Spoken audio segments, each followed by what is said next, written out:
Yo, what's going on? Let's get right to it, man. Thanks for coming back to another video. Like, comment, share, subscribe. I'm gonna get right into it. Kevin Stefanski is out of there.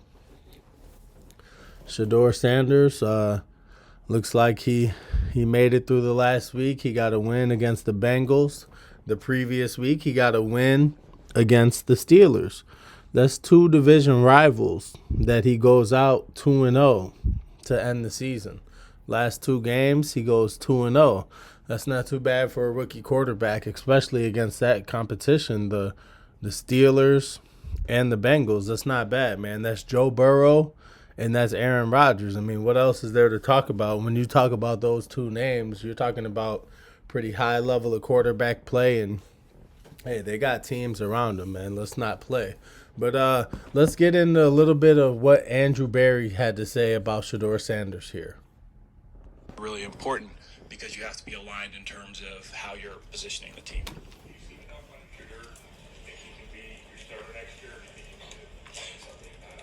You know, Scott, I think we saw a lot of progress with Shedeur this year.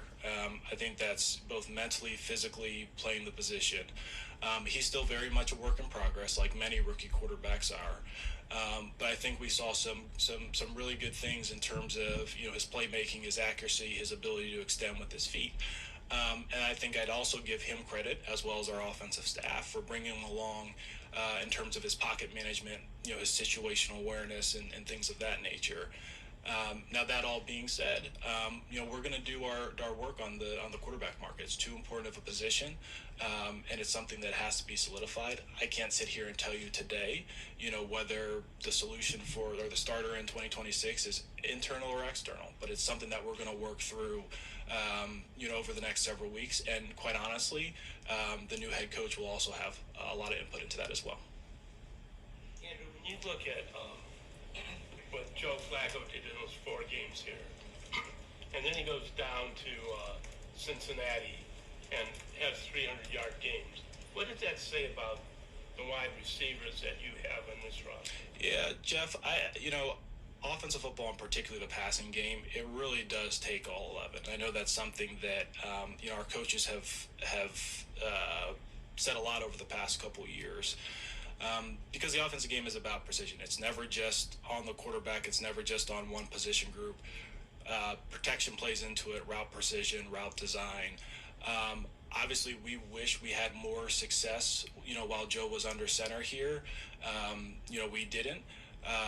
It's unfortunate.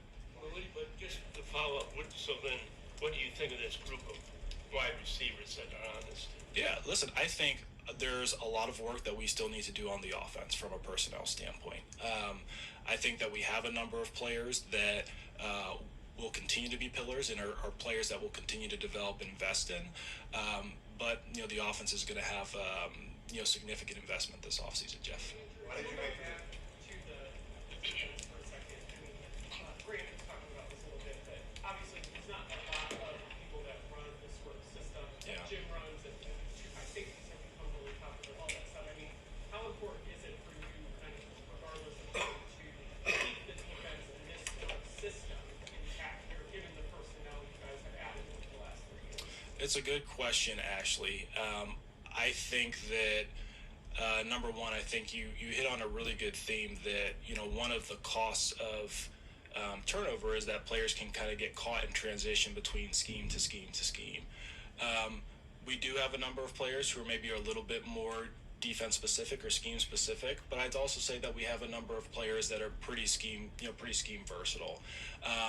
Ultimately, our thought will be, hey, let's find the right head coach, let's find the right leader, because schemes, they really do come and go. But it is fair to say that we're very pleased with where that side of the ball is.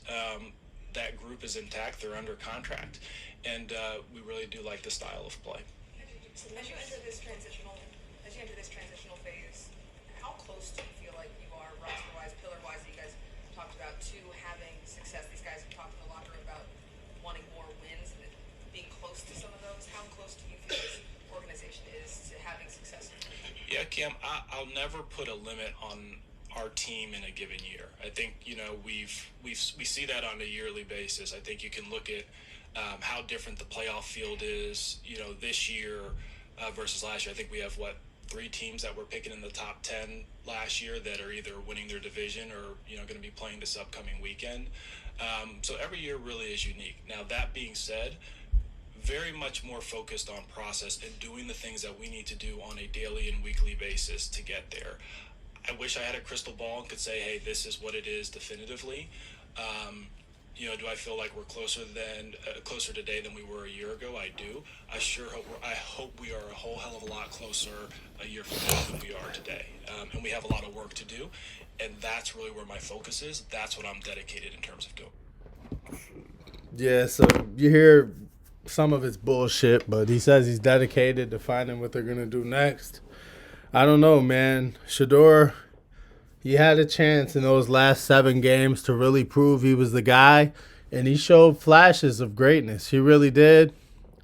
He showed a lot of interceptions, but let's be honest, a lot of players have a lot of interceptions their rookie year and any other year. Just talking about interceptions, I mean, let's be real. This is what kind of game it is. It's good DBs, good safeties, fucking a lot of tip balls, receivers dropping balls. I mean, there's a lot going on in this game, and Shedeur did what he did with no first team reps starting the year. I mean, I'm not going to take that away from him. He didn't have the opportunity like some other rookies to go through a whole rookie preseason, get all those games, get all those reps, and really, get to gel with his receivers and his offensive line.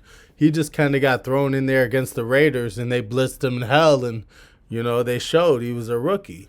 So, we'll see what the Browns do this offseason. We'll see if they can make some offensive line changes, see if they can get some receivers. I know they might be looking for a wide receiver in free agency, it sounds like. Who knows? They may be looking at a guy like Malik Willis. They got a lot of guys they could bring in over here, man. But I think Shedeur really does deserve a chance, man. But we'll see who they bring in as the next coach, because that's going to play a big part. The next coach is going to play a huge part in who the quarterback is going to be. I mean, I just don't know what Andrew Berry and Jimmy Haslam are going to do right now. But let's see how this plays out. Thanks, everybody, for staying. Like, comment, share, subscribe. Come tap back in on the next video. Deuces.